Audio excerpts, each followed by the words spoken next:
समय के साथ हम उसको जानना स्टार्ट करेंगे। बट सबसे ज्यादा शुरू के क्लासेस में आपको ये जो भी वेक्टर्स के मैंने आपको बताया है उन सारी चीजों को वो फॉलो करेंगे। ये जो आप देख रहे हो ना, जो भी मैंने लिखवाया है आपको, displacement, velocity, acceleration, force, momentum, ये सारे वेक्टर क्वांटिटी है। तो याद रखना बेटा कि सबसे पहला इंपॉर्टेंट क्या है कि वेक्टर ऐसे क्वांटिटी है जिसको रिप्रेजेंट करने के लिए डायरेक्शन और मैग्नीट्यूड दोनों की रिक्वायरमेंट होती है। इसके बगैर हम किसी भी वेक्टर को रिप्रेजेंट नहीं कर सकते। क्लियर है यहाँ पे? सो वेक्टर को शो करने का तरीका होता है ऐसे, एरो। एक एरो से हम लोग ऐसे शो करके, ये एरो बताता है ये यहाँ से यहाँ की जो इसकी लेंथ है, ठीक है ना। अब जैसे मान लो कि ये वेक्टर ए है, तो वेक्टर को हम जिस भी क्वांटिटी को आप वेक्टर बोलना चाहो उसके ऊपर आप ऐसे एरो साइन लगा दो, तो वो उसको वेक्टर रिप्रेजेंट करेगा। जैसे फोर्स, जब भी फोर्स लिखना हो तो फोर्स के ऊपर वेक्टर लिख लो। एक्सेलरेशन तो ए के ऊपर वेक्टर, वेलोसिटी के ऊपर वेक्टर, डिस्प्लेसमेंट, ठीक है ना, एक्स मान लो, सो एक्स के ऊपर वेक्टर। तो जिसके ऊपर ये साइन होगा वो क्वांटिटी वेक्टर को रिप्रेजेंट कर रहा होगा।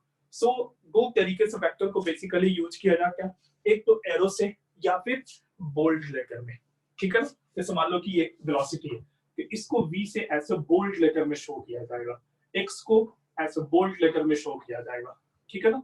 इसको a को ऐसे बोल्ड लेटर में शो किया जाएगा, फोर्स को ऐसे बोल्ड लेटर में शो किया जाएगा। क्लियर है ना? तो आपके एनसीईआरटी के बुक में उसको बोल्ड लेटर से सॉल्व शो किया गया, और बाकी जितने भी बुक्स हैं उन सब में इसके ऊपर एरो साइन से यूज किया जा रहा है। तो मैं एरो साइन यूज करूंगा हमेशा। तो कहीं भी इस तरीके से बोल्ड लेटर में कोई क्वांटिटी लिखा हो, कोई भी फिजिकल क्वांटिटी लिखा हो, तो आप उसको वेक्टर समझेंगे, ठीक है। समझ कि ये रिप्रेजेंटेशन का तरीका है, ठीक है ना। तो वेक्टर्स को हम किस तरीके से रिप्रेजेंट करते हैं? By using arrow on the head of the quantity और इन बोल्ड लेटर्स, ठीक है ना। रिप्रेजेंट कर लो कि रिप्रेजेंटेशन कैसा होता है, रिप्रेजेंटेशन कैसे करते हैं, उसके ऊपर एरो लिख लो या फिर बोल्ड लेटर में लिख लो, ठीक है।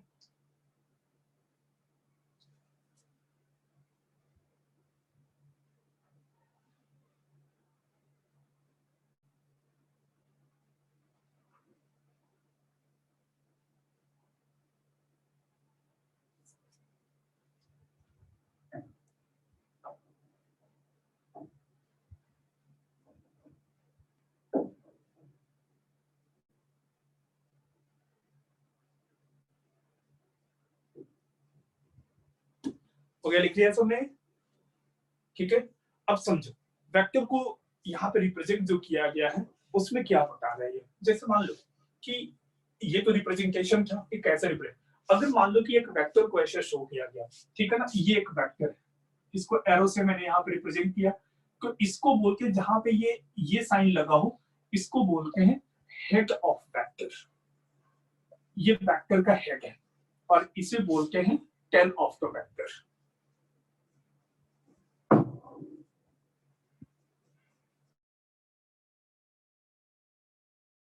Of the vector, length of vector, और इसको हम ऐसे रिप्रेजेंट करते हैं मॉडुलस ऑफ वेक्टर ई या सिंपली ई। समझ में आ गया? क्लियर है? इस मॉडुलस नाम का टर्म पहले कभी पढ़ा है तुम लोगों ने 9th क्लास 10th क्लास में? आई होप सुना भी होगा कि ये एक ऐसी क्वांटिटी है जो कि कभी भी नेगेटिव नहीं हो सकती है।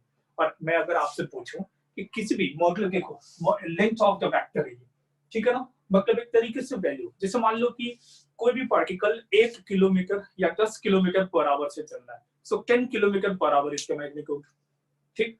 तो अगर ये बोला जाए कि एक पार्टिकल है जो कि 10 किलोमीटर पर आवर से इस डायरेक्शन में जा रहा है, सो ये 10 किलोमीटर पर आवर उसकी मैग्नीट्यूड को रिप्रेजेंट कर रहा है और डायरेक्शन ईस्ट की तरफ है। समझ में आ गया? ठीक। अगर आपसे ये बोला जाए कि एक पार्टिकल है जिसकी acceleration 2 metre per second square है and moving towards positive Y direction, so आप एक बार क्लियर हो गई आपको, ठीक है ना, कि अगर मैं ऐसा बोलूं कि उस पार्टिकल को कैसे रिप्रेजेंट किया जाएगा, तो एक पार्टिकल है जो पॉजिटिव वाई डायरेक्शन में जा रही है, ये हो गया positive Y direction with an acceleration 2 metre per second square, so this one is called magnitude and this one is called the direction.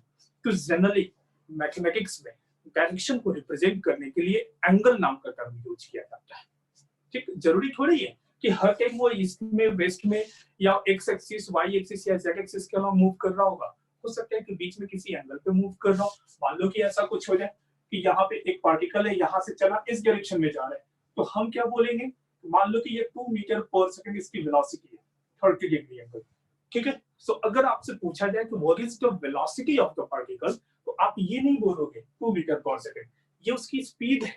Speed का मतलब जस्ट वैल्यू, ठीक। सो आप इसको क्या बोलोगे कि particle is moving with 2 metre per second at an angle of 30 degree with positive X direction. X axis, positive X axis के साथ 30 डिग्री के एंगल पे 2 मीटर पर सेकंड से वो पार्टिकल मूव कर रही है। क्या मेरी बात समझ में आ रही है सबको? कोई तकलीफ तो नहीं है कि जब भी डायरेक्शन को रिप्रेजेंट करना हो हमेशा आपको एंगल बताना होगा, ठीक है ना? समझ में आ रही बात? क्लियर है यहाँ पे? क्या मेरी बात समझ में आ गई बेटा? कि अगर कोई भी वेक्टर, जैसे मान लो कि अगर आपसे ये पूछा जाए, मैं आपसे बोलूं कि आपके ऊपर 20 न्यूटन का फोर्स लगा, तो आप पूछोगे ना किस डायरेक्शन में। तो देखो अपने आप एक बात तुम्हारे अंदर आ गई कि मैंने बोला 20 न्यूटन का फोर्स लगा, तो आप बोलोगे किस डायरेक्शन में, ठीक।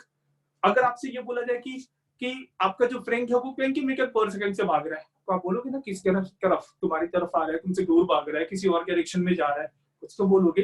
तो ऐसे क्वांटिटीज जिनको रिप्रेजेंट करने के लिए वेक्टर के साथ साथ डायरेक्शन की रिक्वायरमेंट हो जाए, so that type of quantity is called vector. क्या मेरी बात सबको समझ में आ रही है? क्लियर है बेटा? सब लोग हाँ या ना तो बोलो, ठीक। अश्विन समझ में आ रहा है बेटा? Yes sir. तो अभी ये सारी बातें समझ में आ रही है ना कि कोई भी वेक्टर अगर गिवन हो, रिप्रेजेंटेशन ऑफ द वेक्टर हम यहाँ पे डिस्कशन कर रहे हैं, तो इसकी जो लेंथ है, लेंथ को कैसे रिप्रेजेंट करेंगे? या तो मॉडुलस ऑफ ए वेक्टर, जब भी ए के ऊपर एरो टेक दिया जाए तो इसको आप क्या पढ़ेंगे?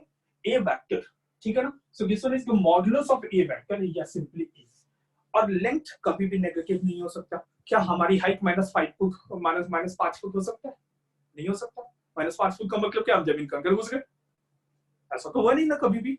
अगर आपसे बोला जाए कि आप बाहर जाओ और सब्जी लेकर आओ, तो क्या आप -2 kg आम लेकर आ सकते हो? पॉसिबल ही नहीं है, ठीक है ना। सो मैग्नीट्यूड जो टर्म होता है वो कभी भी नेगेटिव नहीं हो सकता है। समझ में आ गई बात? क्लियर है ना? सो इसीलिए मैग्नीट्यूड जो है ना इस मॉड्यूलस साइन के साथ रिप्रेजेंट की जाती है। सो मॉड्यूलस साइन का मतलब क्या है कि ये कभी नेगेटिव हो ही नहीं सकता, ठीक है ना। जिन सिंपल सी बात है, अगर तुमसे बोला जाए कि तुम यहाँ से मार्केट गए और 2 किलोमीटर मार्केट है, तो आपने बोला कि यहाँ से मार्केट में 2 किलोमीटर गया, ऐसी बात है। अगर कोई ये बात बोल गए कि आप -2 किलोमीटर गए हो, तो कोई सेंस नहीं बनता। समझ आ गई बात ना? क्लियर है यहाँ पे? क्यों? क्योंकि मैग्नीट्यूड जो होता है वो कभी भी नेगेटिव नहीं हो सकता। क्लियर? ना आपकी हाइट नेगेटिव हो सकती है, ना आप मार्केट से कोई सब्जी लेने जाओ तो वो नेगेटिव में लेकर आ सकते हो। समझ में आ गई बात? ठीक है ना? क्लियर है यहाँ पे? सो ऐसा थोड़ी है कि सब्जी वाला आपसे बोलेगा कि -5 रुपए के दो मुझे, ठीक है ना। ऐसा तो कभी नहीं होगा। इसका मतलब क्या है कि जो टर्म आप यूज करते हो, मैग्नीट्यूड जो टर्म आप बोलते हो, वो नेगेटिव नहीं हो सकता कभी भी, ठीक। सो कभी भी लेंथ ऑफ द वेक्टर को नेगेटिव नहीं लिखना। भाई लेंथ है, लेंथ नेगेटिव कैसे हो सकती है? आप खुद बताओ। लेंथ कभी भी किसी चीज की नेगेटिव हो सकती है? मैं हमारे पास एक पेन है, ठीक, इस पेन की लेंथ नेगेटिव हो सकती है कभी भी? सोचो तो। मिनिमम क्या हो सकता है? 0। अगर ये 0 हो गया तो ये गायब हो जाएगा, ठीक। अब उससे छोटा नेगेटिव होता है ना, इससे छोटा और क्या हो सकता है भाई? बात समझ में आ रही है? तो length will never be negative, always keep in mind, ठीक है। सो आप एक बार इसको काइंडली नोट कर लो, इनको लिखने की जरूरत नहीं है। सो वेक्टर जब भी हम शो करेंगे उसमें इस तरीके से शो करेंगे। इसमें एक एक टर्म क्या बता रहा है ये आपको आना चाहिए। वेक्टर को हम ऐसे रिप्रेजेंट करेंगे। ये एरो जहां लगा हुआ है उसको बोलेंगे हेड ऑफ वेक्टर, जो इसका पूछ है उसको क्या बोलेंगे? टेल ऑफ द वेक्टर, ठीक। और इसकी जो लेंथ है इसको क्या बोलेंगे हम लोग? लेंथ ऑफ द वेक्टर, जो कि मॉडुलस साइन के साथ रिप्रेजेंट किया जाएगा या सिंपली ए लिखा जाएगा। इसके ऊपर एरो नहीं लिखोगे। एरो क्या बता रहा है?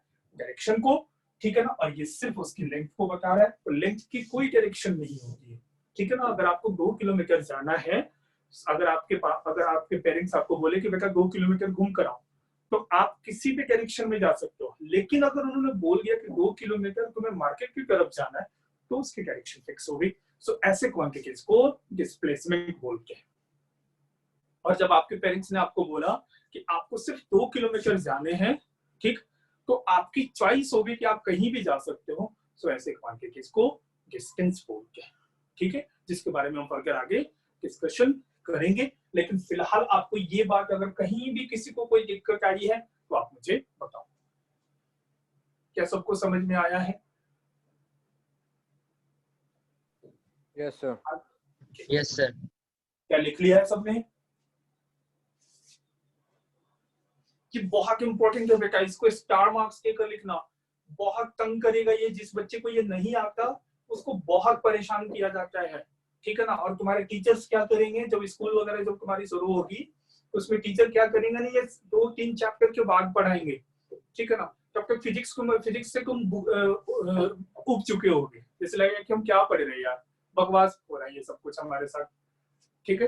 तो इसीलिए मैं सब कुछ आपको पहले से बता रहा हूँ, ठीक है ना। ये बेहतर है, ये अच्छा हुआ कि पहले से हमने क्लास स्टार्ट कर ली है, ताकि जब आप स्कूल में आप पढ़ने जाओगे तो आपको एक फील आएगा कि हाँ कुछ अच्छा पढ़ रहे हैं। तब तुम्हें समझो कि स्कूल के टीचर क्या पढ़ा के वो मुझे भी पता है, ठीक। ये समझ में आ गया? लिख लिया है सबने? Yes sir. Yes sir. So ये बातें आपके दिमाग में बिल्कुल क्लियर। तो आप किस क्वांटिटी को वेक्टर बोलोगे? क्या ये बात समझ में आ गई है? आ गई है ना सबको? अब जैसे कि वेक्टर को रिप्रेजेंट कैसे करते हैं, सबसे इंपॉर्टेंट। सो वेक्टर को रिप्रेजेंट करने के लिए मैग्नीट्यूड के साथ साथ डायरेक्शन का भी होना जरूरी है। तो मैं अगर आपको बोलूं कि ड्रॉ, एक क्वेश्चन देता हूं मैं, ड्रॉ, ये क्वेश्चन है तुम्हारे लिए, draw a vector having length 2 meter and which makes an angle of 60 degree with positive direction of x-axis in anti-clockwise sense। अब देखो, इससे करने से पहले मैं तुम लोग को एक छोटी सी कहानी सुनाता हूँ, अपने कॉलेज टाइम की एक बात सुनाता हूँ आपको, ठीक है ना। अभी समझोगे इसको अच्छे से। जब हम शुरू में कॉलेज में गए थे तो आप लोग जानते होंगे रैगिंग वगैरह के बारे में, तो जानते ही होंगे। अब बैन हो गया है, बट हमारे टाइम में बैन नहीं था, हमारे टाइम रैगिंग वगैरह चलती थी, ठीक। तो जब हम पहली बार क्लास में गए थे तो ड्यूरिंग रैगिंग, ठीक है, हमसे गेम खिलाया गया था, ठीक। गेम का रूल ये था, सब लोग अच्छे से समझोगे बेटा, ठीक। गेम का रूल ये था कि एक ग्रुप में 2 पर्सन होंगे, एक के आंखों पे पट्टी बांध दी जाएगी, ठीक। दूसरा जो पर्सन है, आपका जो पार्टनर है, वो आपके पास सामने खड़ा है, ठीक। और जैसे मान लो कि मैं एक एग्जांपल देता हूँ कि ये पेन है, ठीक। पेन को किसी जगह पे यहाँ पे रख दी गई, क्लियर। तो मेरा पार्टनर जो है वो मुझे साइंस के लैंग्वेज में एक ऐसा स्टेटमेंट बोलेगा कि मैं अपनी हाथ उठाऊं, क्योंकि मेरी आंखों पे तो पट्टी बन गई है, मुझे दिख नहीं रहा कुछ भी, मैं अपने हाथ को उठाऊं और सीधा उस पार्टिकल को पकड़ लूं, ठीक है। तो एक ऐसा स्टेटमेंट देना था। चलो वो गेम हम लोग खेलते, ठीक है ना, समझ में आ रहा है? हम लोग खेलते, मान लो कि तुम सब मेरे एक पार्टनर हो, ठीक, मतलब इंडिविजुअली सब लोग अपने आप में मेरे को अपना पार्टनर मान लो, ठीक। मेरी आंखों पे पट्टी बंधी हुई है, तुम्हारे सामने मैं सिंपल सा एक बात करता हूँ, सब लोग जहां पे बैठे हुए हो, ठीक है। अब मेरे लिए आप एक स्टेटमेंट दोगे, जैसे ये पार्टिकल है, मैं आपको बता देता हूँ कि ऐसा कुछ कंडीशन है कि ये जो पार्टिकल है ये मेरे से 1 मीटर के डिस्टेंस पे, ठीक है ना। अब सबसे पहले तो एक काम, मैं थोड़ा सा चॉइस आपको देता हूँ, ये वाई एक्सिस मान लो, ठीक है ना, ऐसे एकदम मतलब वर्टिकल वाई एक्सिस, और ये मेरा एक्स एक्सिस हो गया, क्लियर बेटा? सबको समझ में आ गया कि एक्स और वाई एक्सिस क्या है? सब लोग ध्यान से समझोगे, क्योंकि मैं ये जानना चाहता हूँ कि साइंस के लेवल में कौन सोच रहा है, ठीक है ना, मैं ये देखना चाहता हूँ। तो ये हमारी एक्स एक्सिस है और ये मेरा वाई एक्सिस है, क्लियर? मेरा एक्सिस तुम्हें समझ में आ गया, ठीक है ना। तो मेरे अनुसार तुम्हें बोलना है, क्योंकि काम तो मुझे करना है ना बेटा, हाथ मुझे उठाकर उस जगह पे पहुंचना है।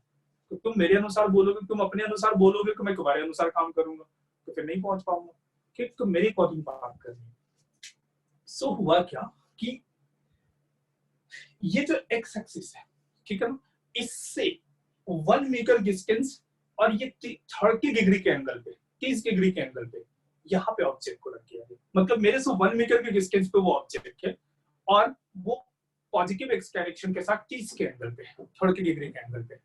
तो आप मुझे साइंस के लैंग्वेज में एक ऐसा स्टेटमेंट दो कि मैं अपने हाथ को उठाऊं और एक बार में उस पार्टिकल को पकड़ लूं, मेरी हाथ सीधी वहीं पे जानी चाहिए। मुझे ये बात समझ में आ रहा है कि 30 डिग्री एंगल कितना होता है, कितना मुझे टर्न करना है, कितना क्या करना है, ये सब कुछ मैं जानता हूँ, ठीक है ना।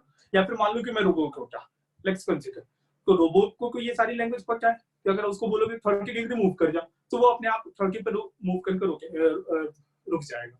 तो ये सबको पता है, ठीक। तो मैं आपसे ये पूछ रहा हूँ कि अब आप मुझे बताओ एक एक करके कि आप क्या स्टेटमेंट दोगे कि मैं सीधा उस जगह पे पहुंच जाऊं, ठीक है ना। इधर उधर ऐसा नहीं बोलो कि सर पहले एक काम करो, आप इधर की तरफ 2 मीटर भागो, फिर देखा कि क्या गलती हो गई, अरे सर आप राइट साइड में फिर 3 मीटर भागो, ठीक है ना, फिर पीछे की तरफ आओ, ऐसा नहीं चलेगा। एक स्टेटमेंट और एक बार में फुलफिल होना चाहिए। क्या मेरा क्वेश्चन सबको समझ में आ गया है? पार्टिकल जो है जिसको मुझे पकड़ना है, वो पार्टिकल मैंने जो एक्स एक्सिस बताया, उस एक्स एक्सिस के साथ 30 डिग्री के एंगल पे 1 मीटर की डिस्टेंस पे रखा हुआ, ठीक। ये बातें आपको पता है, मुझे नहीं पता, ठीक है ना। मुझे बस यही पता है कि मेरा वाई एक्सिस ये है, एक्स एक्सिस ये है। तो अब आप स्केट करो, क्योंकि आपको देख पा रहे हो पार्टिकल, मैं देख नहीं रहा। तो आप एक स्टेटमेंट दो ताकि मैं उस चीज को आसानी से एक बार में पकड़ लूं। चलो, सबसे पहले कौन देगा, कौन बताएगा? या 1 मिनट का टाइम दे रहा हूं, आप सोच लो पहले। चलो तुम्हारे साथ गेम खेल रहे हैं हम यहाँ पे, इनविजिबल गेम, जूम के जरिए।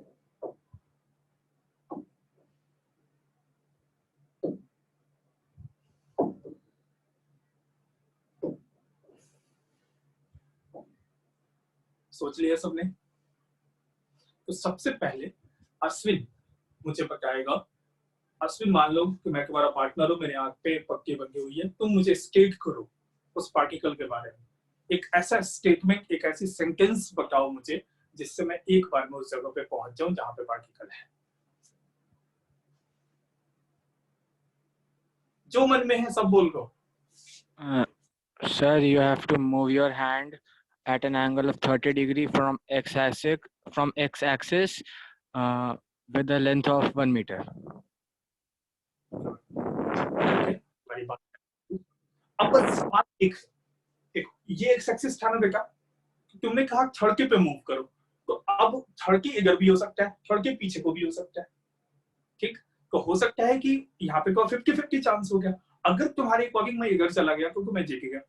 हो सकता है मैं पीछे भी चला गया, क्योंकि तुमने कोई स्टेट ही नहीं किया कि भाई किधर को जाओगे।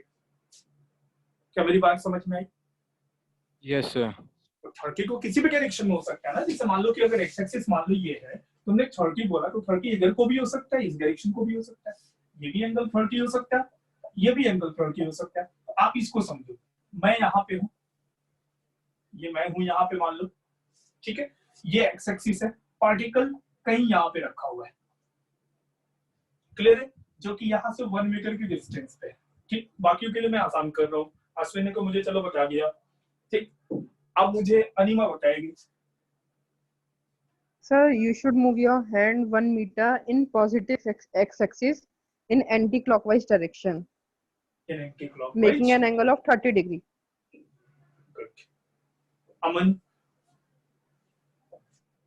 Sir, you have to move your left hand along x-axis in anti-clockwise direction for 1 meter. कोई बात नहीं बेटा, तुम चाहो तो उसको हिंदी में भी बोल सकते हो, कोई दिक्कत नहीं, इंग्लिश बोलने की जरूरत नहीं है, हिंदी में भी बोलो, ठीक है ना, तो ज्यादा अच्छा फील कर पाओगे। ऐसा नहीं मैं बोल रहा हूँ कि तुम्हें इंग्लिश नहीं आती, मैं ये नहीं बोल रहा, बाकी स्टेटमेंट में थोड़ी सी प्रॉब्लम आती है, एक बार हिंदी में बोलो उसको। सर, आपने जो आपका लेफ्ट हैंड है उसे एंटी क्लॉकवाइज, जो 1 मीटर डिस्टेंस है उसे एंटी क्लॉकवाइज मूव करो 30 डिग्री। किसके साथ? एंटी क्लॉकवाइज किसके साथ? एक्स एक्सिस के साथ। लेफ्ट हैंड को एक्स एक्सिस के साथ एंटी क्लॉकवाइज डायरेक्शन में मूव करो। Okay, Amisha? Put your hand at a distance of 1 meter, making an angle of 30 degree in positive direction of x-axis. थोड़ा स्टेटमेंट फिर से चेक करो. Put your hand at a distance 1 meter, making an angle 30 degree in positive direction of x-axis. ठीक है ना. But तुमने ये नहीं कहा कि हैंड को किधर रखो. तो ऐसे बोलो, place your hand along the positive x direction and move your hand along the at an angle of 30 degree with x axis या positive x axis in anti clockwise और clockwise. ये तुम्हें स्टेट करना था. तो बहुत बच्चों ने ठीक बोला है कि यहाँ पे देखो और एंटी क्लॉकवाइज पे देखो. इसको देख कर बोलोगे पार्टिकल तो यहाँ पे है, सो एंटी क्लॉकवाइज तो ये है बेटा, ये क्लॉकवाइज है. ठीक है. तो सही स्टेटमेंट क्या होगा कि the particle is at a distance of, जब आप स्टेट करोगे ऐसे बोलोगे कि sir particle is at a distance of 1 meter which is ऐसे बोलो उसको, particle is at a distance of 1 meter and which makes an angle of 30 degree with positive direction of x-axis in clockwise sense. ठीक है. तो vector देखो ये vector हो गया ना. एग्जैक्ट पोजीशन को लोकेट करने के लिए जो इतनी बड़ी सी स्टेटमेंट हमें देनी पड़ी है. ठीक है. सो इस पूरे स्टेटमेंट को शो करने के लिए ऐसे क्वांटिटीज को वेक्टर बोलते हैं कि मुझे इस जगह पे पहुंचना है. डायरेक्शन फिक्स्ड है इसका, मुझे यहाँ पे जाना है. क्लियर. तो यहाँ पे पहुंचने के लिए जो चीजें, जिन चीजों की रिक्वायरमेंट होगी वो सारी चीजें कौन कौन सी हैं. एक तो पहले लेंथ जो आपने 1 मीटर बोला. दूसरा एक पर्टिकुलर एक्सिस के साथ उसने कितना एंगल बनाया है जो कि 30 है पॉजिटिव एक्स एक्सिस के साथ, ये भी आपने बोला. और तीसरा जो इंपॉर्टेंट पार्ट है जो अश्विन ने मिस कर दिया था वो क्या था, क्लॉकवाइज और एंटी क्लॉकवाइज. ठीक है ना. क्योंकि किसी भी एक्सिस के साथ 30 या 60 का एंगल आप इधर भी जा सकते हो या इधर भी जा सकते हो. अगर वाई एक्सिस के साथ सो आपको कंफर्म पड़ेगा एक पर्टिकुलर सेंस में क्लॉकवाइज या एंटी क्लॉकवाइज. सो देखो मैंने वो स्टेटमेंट यहाँ पे दिया है. ठीक है. एक वेक्टर को रिप्रेजेंट करने के लिए इतनी लंबी सी स्टेटमेंट की रिक्वायरमेंट होती है. सो देखो क्वेश्चन क्या है, draw a vector having length 2 metre and which makes an angle of 60 degree with positive direction of X axis in anti clockwise sense. तो अगर आपको इसको प्लॉट करना पड़े तो कैसे प्लॉट करोगे कि मान लो कि आप ओरिजिन पे हो यहाँ पे. ठीक है.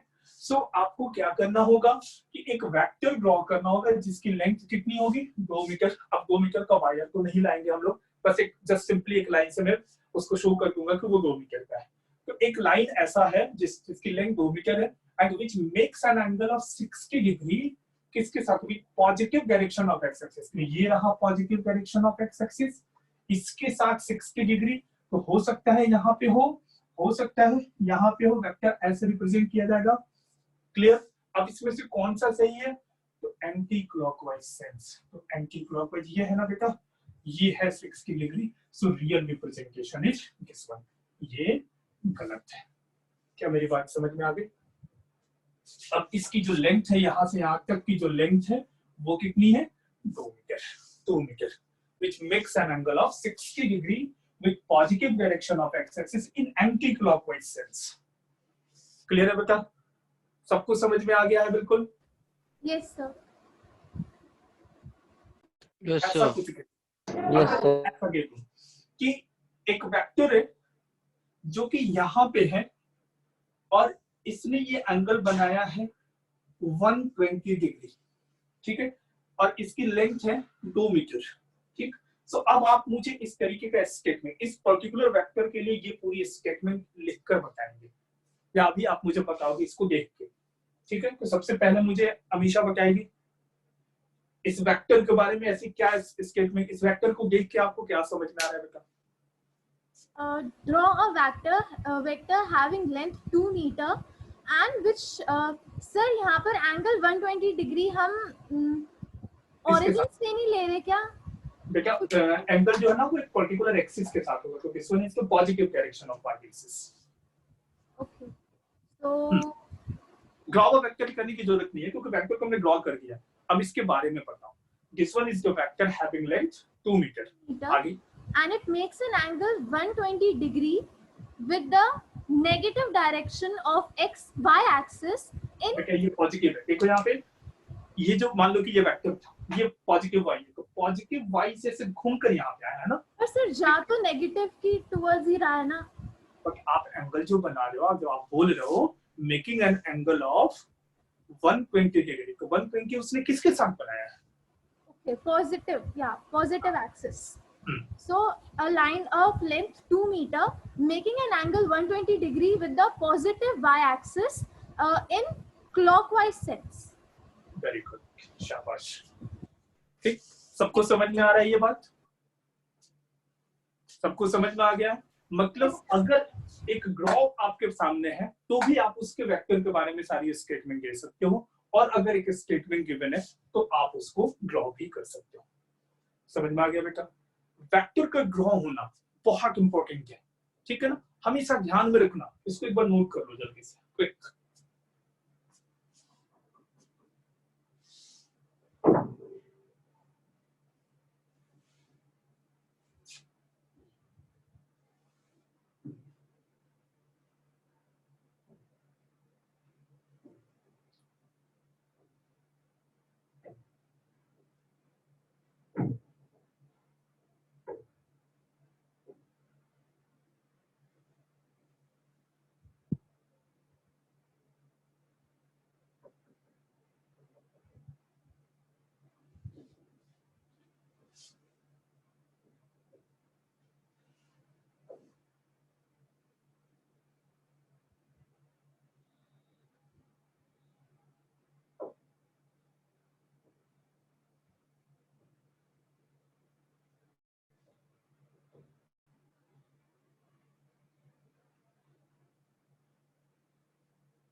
क्या हो गया बच्चों, लिख लिया सबने? क्या इसके बारे में स्टेटमेंट दे दिया आपने? एक ये स्टेटमेंट दिया तो ये आंसर हुआ। ठीक, अब आपके सामने एक ड्रॉ है, एक आपके पास ग्राफ गिवन है, ठीक, वेक्टर को ड्रॉ कर दिया गया है, इसके बारे में स्टेटमेंट लिखना है। तो आप सब लोग क्या लिखोगे? The vector having length 2 metre and which makes an angle of 120 degree with positive direction of y axis in clockwise sense. ठीक, तो इसके बारे में क्या लिखा है सबने? जिसने नहीं लिखा है वो एक बार लिख लो। वेक्टर हैविंग लेंथ 2 मीटर, लिखा vector having length 2 metre and which makes an angle of 120 degree and which makes an angle of 120 degree with positive direction of y axis, with positive direction of y axis in clockwise sense, in clockwise sense। Sir वो anti clockwise नहीं होना चाहिए? कौन सा बेटा? अरे हाँ, ये तो एंटी क्लॉकवाइज है ना, सेकंड वाला, ये 120 डिग्री है। बिल्कुल बिल्कुल बिल्कुल, ये एंटी क्लॉकवाइज है बेटा, क्लॉकवाइज नहीं है, ये एंटी क्लॉकवाइज है ना, ऐसे घूम रहा है। Anti clockwise, anti clockwise, very good, ये एंटी क्लॉकवाइज डायरेक्शन है।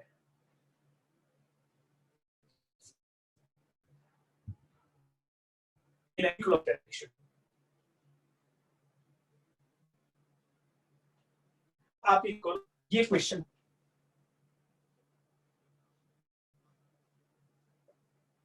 सेम क्वेश्चन, अब उस वेक्टर को आप रिप्रेजेंट करो, करो तो।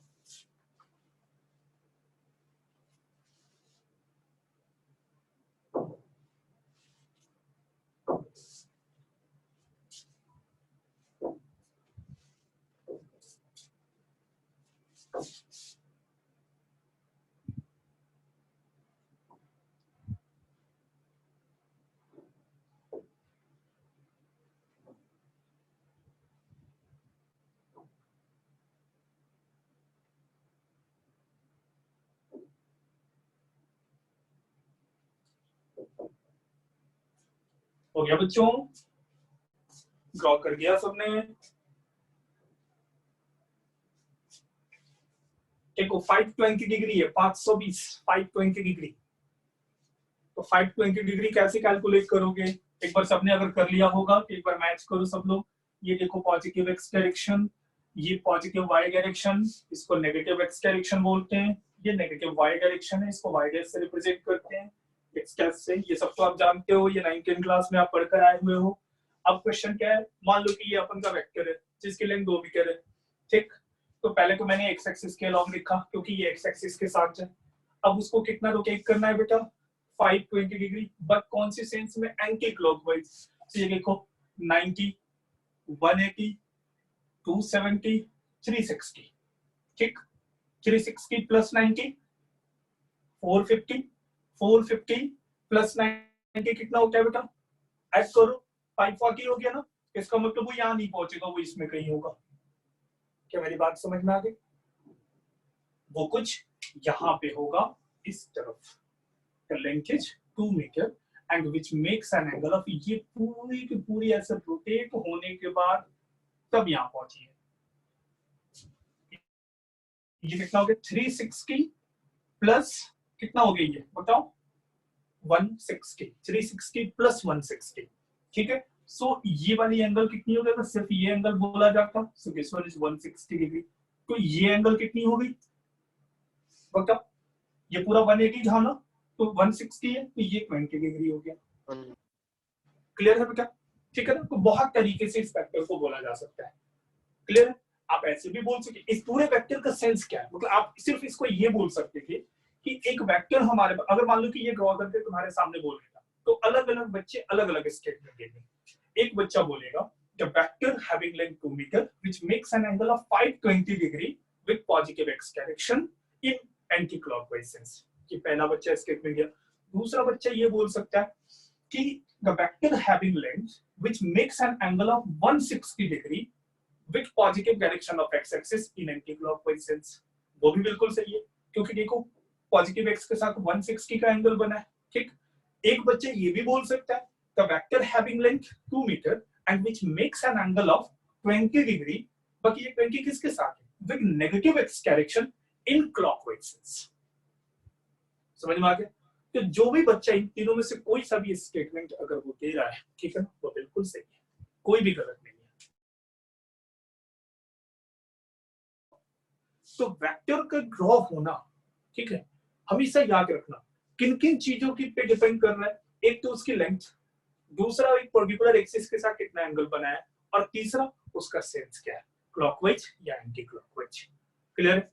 तो क्या मैं आपसे एक्सपेक्ट करूं कि आगे से कोई सा भी वेक्टर आपके सामने होगा, आप उसको प्रॉपर्ली ड्रॉ कर लोगे? Yes sir. Yes, sir. Yes, sir. ये समझ में आ गया ना? इसको किसी भी सेंटेंस में लिखो, ये आपको देखो, ये आपकी फीलिंग है, ये आपसे एग्जाम में क्वेश्चन नहीं पूछा जाएगा कि ड्रॉ द वेक्टर, ठीक है। ये आपकी समझ में आना चाहिए, क्योंकि इसको यूज किया जाएगा। मान लो कि एक से ज्यादा नंबर ऑफ वेक्टर तुम्हारा ड्रॉ करने को बोला जाए, ठीक है ना, तो अब उसको कैसे यूज करोगे, कैसे ड्रॉ करोगे, ये वेक्टर का ये बिल्कुल बेसिक ऑफ द वेक्टर जो आपने अभी सीखा है कि how to draw the vector, या फिर अगर वेक्टर ड्रॉ करके गिवन है तो how to represent the quality of that vector in statements. समझ में आ गई बात? क्लियर है सब कुछ? बिल्कुल ठीक है। सो अब आगे चलते हैं। अगर मान लो कि एक वेक्टर जो है, लेट कंसीडर कि एक वेक्टर कुछ इस तरीके से ए वेक्टर है, ए वेक्टर ऐसा है कुछ ए वेक्टर, ठीक है, जो उसने एंगल बनाया है यहां से कुछ 60 डिग्री। तो इसकी लेंथ कितनी होगी बेटा? लेंथ को कैसे लिखोगे? मॉडुलस ऑफ ए लिखो या सिंपली ए लिखो, ऐसे लिखेंगे ना, ये तो अभी पढ़ा आपने, ठीक है। अगर मैं आपसे पूछूं कि draw the vector minus A, draw the vector minus A, कैसे ड्रॉ करेंगे? आखिर ये माइनस साइन क्या बता रहा है बेटा? सोचो कि अगर वेक्टर ए ये है तो माइनस ए वेक्टर कैसा होगा? क्या कोई मुझे बता सकता है? अपोजिट डायरेक्शन में। वेरी गुड, शाबाश। मतलब माइनस साइन क्या बता रहा है कि जो पहले से आपका वेक्टर है उसके डायरेक्शन को रिवर्स कर दो, वो माइनस ए वेक्टर बन जाएगा, but the length remains same. मतलब जो इसकी लेंथ थी small A, again the length of minus A will be same, बस क्या फर्क होगा, डायरेक्शन जो है वो रिवर्स हो जाएगी। सो ए वेक्टर ऐसा था तो माइनस ए वेक्टर ऐसा होगा। सो बिल्कुल आप इसके अपोजिट डायरेक्शन में इस तरीके से माइनस ए वेक्टर आप रिप्रेजेंट कर देंगे। सो ये जितना एंगल होगा, ठीक है ना, यहां से सीधा 180 के एंगल पे आप रिवर्स करोगे। सो अगर मैं आपसे पूछूं what is the length of this vector, Ashwin just tell me बेटा, what is the length of this vector? Sir A. Very good, क्योंकि अगर मॉडुलस के अंदर माइनस लोगे, सो मॉडुलस एक ऐसी मशीन है जिसके अंदर हर नेगेटिव क्वांटिटी भी पॉजिटिव बाहर निकलती है। तुम नेगेटिव क्वांटिटी डालो, ये फाइनली उसको पॉजिटिव बनाकर तुम्हारे सामने ला देगा। So length will never be negative, just direction reverse हो गई है। सो अगर वेक्टर ये ए है तो ये माइनस ए होगा, और अगर ये ए होता तो इसको माइनस ए बोलते हैं। क्लियर है? बिल्कुल समझ में आ गया। सो नेगेटिव ऑफ ए का मतलब समझ में आ गया। सब लोग जल्दी से नोट कर लो।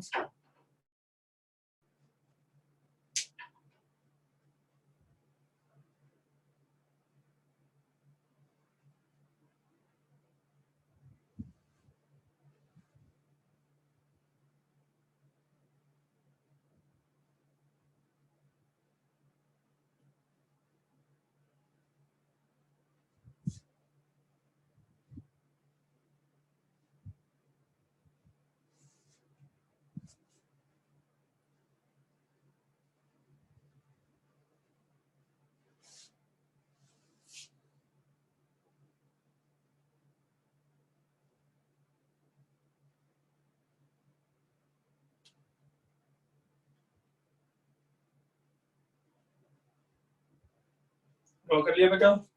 अब आगे चलते हैं। अब जैसे मान लो कि फोर्स के टर्म में, बच्चों को फोर्स नाम का टर्म ना बड़ा पसंद है, क्योंकि उनको ये बात समझ में आ रही है, ठीक है ना, वो उसको विजुअलाइज बहुत आसानी से कर पाते हैं। तो फोर्स जो है एक वेक्टर क्वांटिटी है।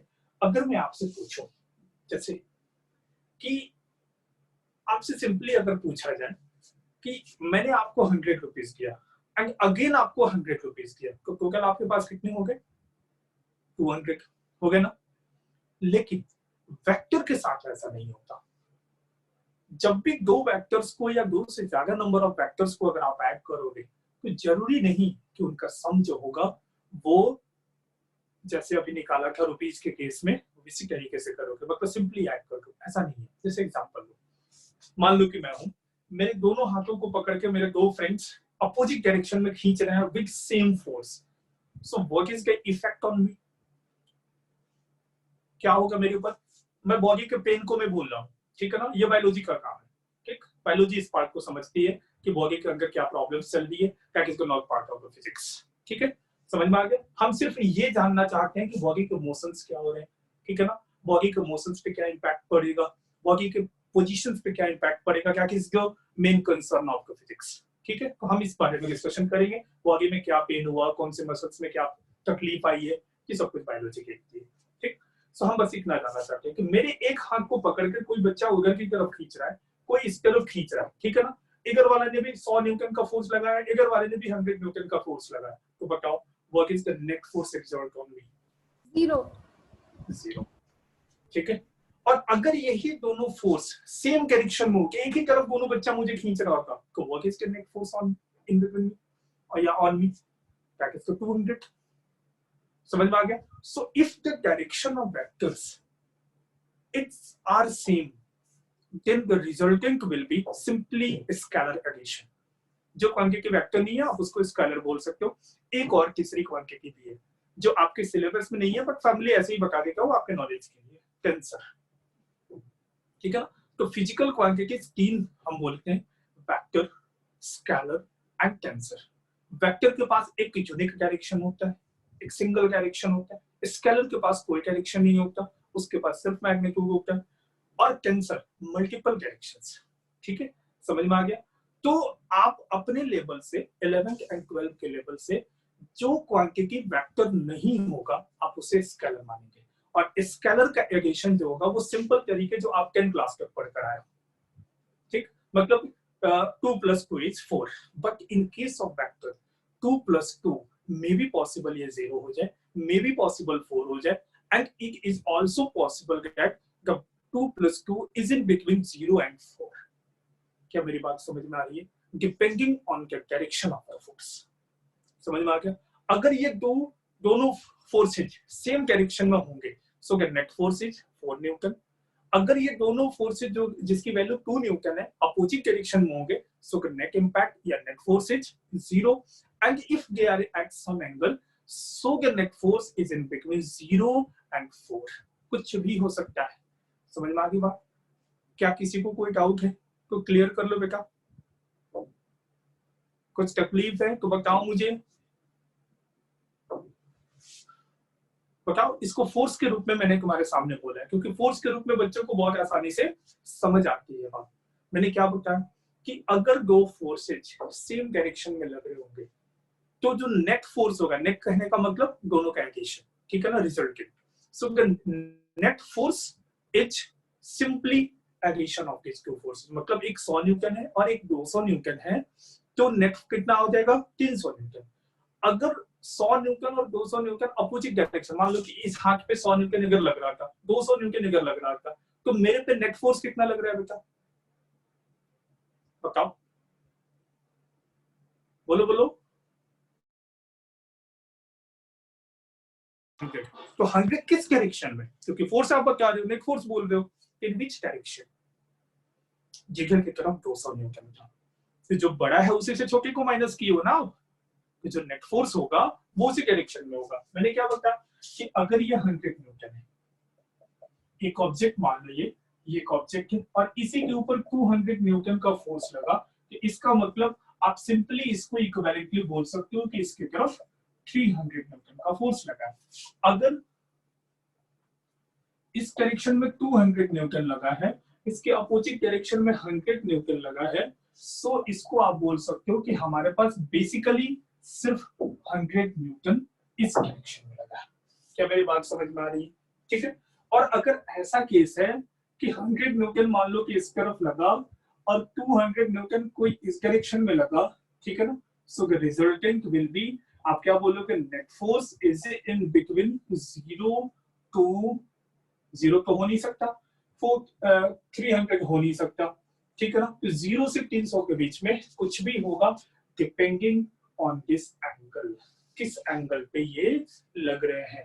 आप बोल सकते हो ना कि अगर यहाँ पर देखो दोनों के बीच का एंगल कितना है? 0 डिग्री, है ना। तो जब दो वेक्टर्स के बीच का एंगल 0 डिग्री हो तो सिंपल उनकी एडिशन कितनी हो जाएगी? सिंपली उनके मैग्नीट्यूड को सम कर देंगे। अगर इनके अच्छा इन दोनों फोर्सेस के बीच का एंगल देखो, एक लाइन निकल है, एक इसके अपोजिट है, तो ये पूरा एंगल कितना हो गया?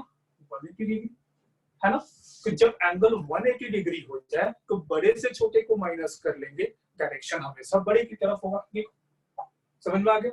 और जब एंगल उनके बीच में कुछ थीटा हो तो मैक्सिमम ये हो सकता है, मिनिमम ये हो सकता है।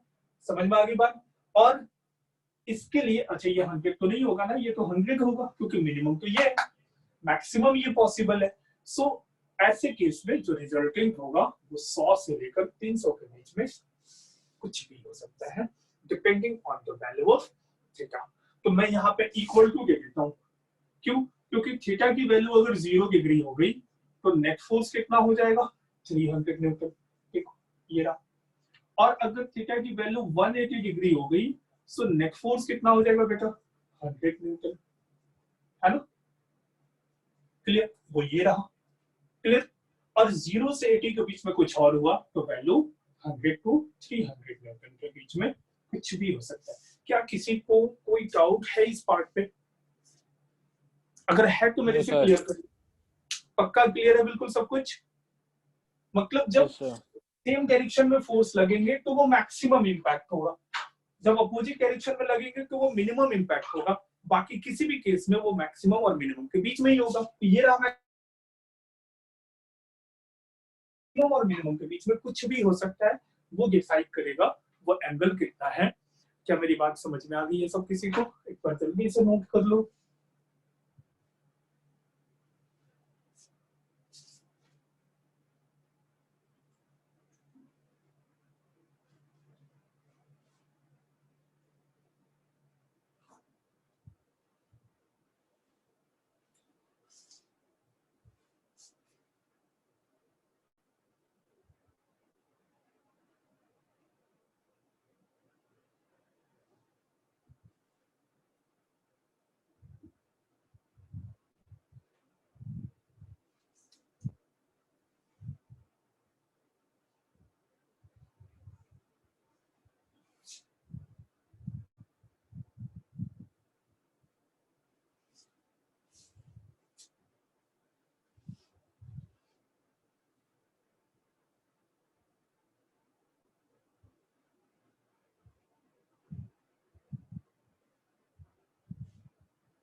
नोट कर लिया बेटा? अमन कोई प्रॉब्लम? अमन अगर कुछ समझ में नहीं आ रहा है तो बेटा पूछ लो। Everything is all right. Very good. Anima, Amisha, Sir, got everything. Okay. Anima, Yes, sir. is everything fine? Yes, sir. Ashwin, I hope everything will be fine. Yes, sir. Very good. So कहीं कोई दिक्कत नहीं आ रही ना? अब सवाल ये है कि चलो इसको ऐड करना को हमने सीख लिया है। सेम डायरेक्शन में तो हमारा जो स्केलर हमने पढ़ा था वो भी समझ में आ गया। जब अपोजिट डायरेक्शन में है तो बड़े से छोटे को माइनस कर लिया, ये भी समझ में आ गया। तो अब सवाल है कि किसी भी एंगल पे हो तो वेक्टर्स को कैसे ऐड किया जाएगा, ठीक है ना? दो वेक्टर, अब तो मैंने सिर्फ यहाँ पे दो के बारे में बात की है, बट हो तो बहुत सारा सकता है। तो याद रखना बेटा, ये एक बिल्कुल अलग अलजेब्रा है जो आप अलजेब्रा पढ़कर आए हो अभी तक 10 क्लास में। 10 क्लास तक वो स्केलर अलजेब्रा है जिसमें 2 + 2 को 4 बोला जाता था, ठीक है ना? वेक्टर्स में 2 + 2 को 4 भी बोल सकते हैं, 0 भी बोल सकते हैं, एंड 0 to 4 के बीच में कुछ भी बोल सकते हैं। ये डिसाइड कौन करेगा कि उनके बीच का एंगल कितना है, ठीक है? तो वेक्टर अलजेब्रा बिल्कुल अलग तरीके का होता है, ठीक है ना? ये नई चीजें आपको सीखने को मिलेगी अब, ठीक? सो इसके बारे में एडिशन ऑफ वेक्टर जो है, एडिशन ऑफ 2 वेक्टर, इसके बारे में प्रॉपर डिस्कशन हम अगली क्लास में करेंगे। क्या आपको ये पूरी क्लास में किसी को कोई डाउट हो तो आप क्लियर कर लो पहले। पक्का कोई भी डाउट नहीं है? या कोई भी क्वेश्चन हो, कोई सवाल हो किसी के मन में तो आप मेरे से पूछ सकते हो। किसी के पास नहीं है? गुड बेटा। अश्विन, टाइम से आ जाया करो। सर वो नेटवर्क कनेक्टिविटी का इशू हो गया था थोड़ा सा। अच्छा, कोई बात नहीं है। तो टाइम से हम क्लास स्टार्ट करेंगे, ठीक है बेटा? सबको समझ में आ रहा है? तो आपकी अगली जो क्लास होगी वो आज कौन सा दिन है? वेडनेसडे है ना? फ्राइडे को होगी। फ्राइडे को मिलेंगे हम फिर आपसे। क्लियर? एक नया टॉपिक, वेक्टर एडिशन, ठीक है? इससे पहले आपने जो आज पढ़ा है उसके बारे में अच्छे से समझ लेना, ठीक है ना? उसको अच्छे से रिवाइज कर लेना, ठीक? अभी किसी बुक को पढ़ने की जरूरत नहीं है क्योंकि किसी बुक में ऐसी चीजें नहीं गिवन होंगी। पहले मैं आपके बेसिक पे डिस्कशन कर रहा हूँ क्योंकि आपकी बेसिक मैथमेटिकल पार्ट अगर क्लियर हो गया तो फिजिक्स में किसी भी जगह पे आपको तकलीफ नहीं होगी। वो सारे बच्चे जिनको ये चीज पहले नहीं पढ़ाई जाती है वो फिजिक्स बहुत तकलीफ फील करें, ठीक है? उस तकलीफ को दूर रखने के लिए मैं ये काम करी थी, क्योंकि ये मेरा प्रॉपर एक्सपीरियंस है कि physics without using the mathematics कभी पॉसिबल नहीं है। लेकिन इस जमाने में यहाँ बहुत सारे ऐसे टीचर भी होंगे जो कि बिना मैथमेटिक्स का पढ़ा भी देते हैं, ठीक? तो मैं आपके साथ कोई भी इस तरीके का छलावा नहीं कर रहा, बेवकूफ नहीं बनाऊंगा, ठीक? आपको अच्छे तरीके से पढ़ना है तो बिल्कुल बेसिक से अच्छे से समझ के करेंगे। भले ही हम धीरे धीरे अभी शुरू करेंगे, ठीक? क्योंकि हर एक छोटी छोटी स्टेप ही आपको आपके सफलता की तरफ लेकर जाएगी। क्योंकि आप एक बार में छलांग लगाने की कोशिश करोगे तो वो कभी पॉसिबल नहीं होगा। ऐसा कभी हुआ ही नहीं है कि एक बार नीचे से कोई जंप करके ऊपर चला जाए। Every class make you a new step. समझ में आ गई बात? तो आपके कॉन्सेप्ट को बिल्ड करना बहुत इंपॉर्टेंट है। सो ऑलवेज ट्राई थोड़ा सा मैथमेटिक्स, अगर आप 10 क्लास का भूल गए होगा, थोड़ा क्वाड्रेटिक इक्वेशन एंड एक और जो टर्म में बता रहा हूँ, तुम लोगों ने शायद कोऑर्डिनेट ज्योमेट्री पढ़ा ना? कुछ पॉइंट्स वगैरह को लेके पढ़ा था। 2 पॉइंट्स के बीच का सेपरेशन निकालना, कोऑर्डिनेट कहाँ पे प्लेस करना है। जैसे मान लो 2,1 तो कौन सी जगह पे होगा, ठीक? जैसे लिनियर इक्वेशन हो गया y = 2x + 3 की उसका ग्राफ प्लॉट करना आपने सीखा था। तो उन पार्ट्स को quadratic equation and coordinate geometry, इस पार्ट को अपनी 10 क्लास के बुक से एक बार काइंडली रिवाइज कर लेना ताकि मैं जब यहाँ पे पढ़ाऊं तो आपको वो बेसिक चीजें पता हो ताकि हम उससे आगे बढ़ सके। वरना मुझे फिर से वो दोबारा पढ़ाना पड़ेगा तो फायदा नहीं है इसका। क्या मेरी बात समझ में आ गई है सबको? Yes, sir. चलो अगले क्लास में मिलते हैं सेम टाइम ऑन फ्राइडे। तब तक अपना ध्यान रखिए। Take care. Bye bye. Thank you, sir. Good evening, Thank you, sir. sir. Thank you, sir. Good evening. Good evening. Good evening. Good evening.